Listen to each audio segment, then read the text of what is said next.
Hey, what's up, everybody? I just posted a little video talking about the difference between a random orbital sander and a traditional belt sander.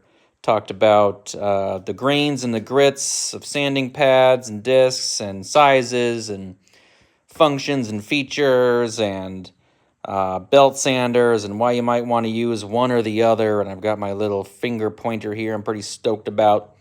So it's a quick little video. If you care to give it a watch, would appreciate it. If you have any questions about why you might want to use a random orbital sander versus a belt sander, pros and cons about either one, love to have a chat about it. Otherwise, happy sanding.